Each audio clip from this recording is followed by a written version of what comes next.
Lessons and a whole lot of love. I'm reading this article, and I'm going to give you the 30 red flags of people.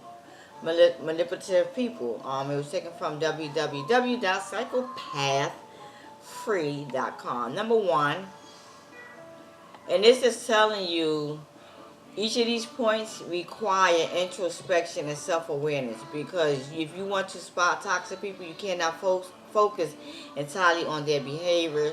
That's only half the battle. You must also focus to recognize the lunar red flags in your own heart. Then you will be ready for anything. Number one, you feel on edge around this person, but you still want them to like you. You find yourself writing off most of their questionable behaviors as accidental or insensitive because you're in constant competition with others for their attention and praise.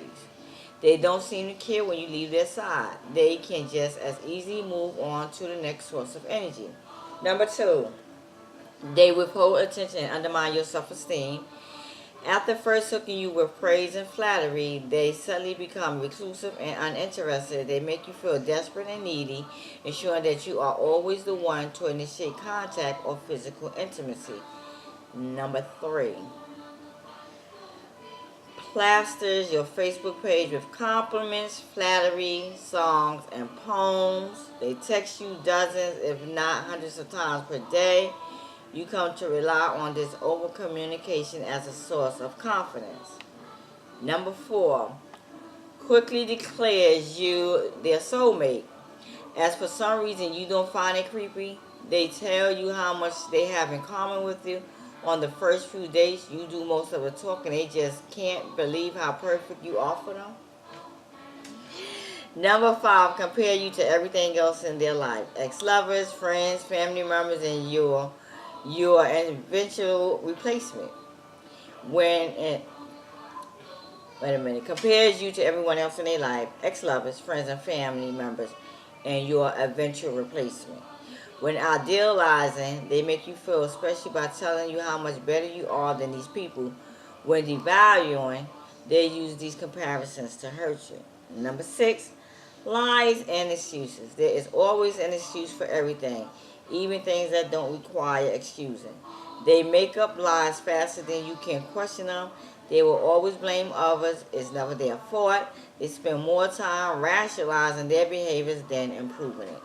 Number seven, no startle response. Total absence of anxiety, fear, and worry where there otherwise should be. They are also very easily bored by the familiar. You write this off as calm and cool, often feeling inferior and oversensitive because you have normal human emotions. Number eight, insults you with condescending jokes sort of attitude. Number nine, uses social networking to provoke jealousy and rivalries while maintaining their covers of innocence. They focus. They once focused all their attention on you, but now they post ambiguous videos and statuses to make you doubt your place in their heart. They bait previously denounced exes with old songs and inside jokes. They attend to new activities and ignore yours. Number 10, you find yourself playing detective. It's never happened in any other relationship, but suddenly you're scrolling back years on their Facebook page and album. Same with your ex. You're seeking answers to a feeling you can't quite explain. That right there is a dead giveaway, because if you got to start doing FBI work on a man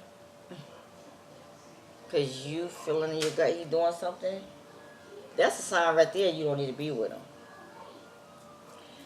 Number 11, surround themselves with former lovers and potential mates. Brags that their ex still want to sleep with him or her, but assures you there's nothing to worry about. These people make you feel jealous and give off the perception that your partner is in high demand. Number 12, hyperbolizes emotions while displaying none of them. Number 13, you are the only one who sees their true colors. Number 14, accuses you of emotions that are intentionally provoking. They will call you jealous after blatantly flirting with their ex over social networking for the world to see. They will call you needy after intentionally ignoring you for 3 days straight. Number 15, cannot put themselves in your shoes or anyone else for that matter. You find yourself desperately trying to explain how they might feel if you were treating them this way, and they just stare at you blankly.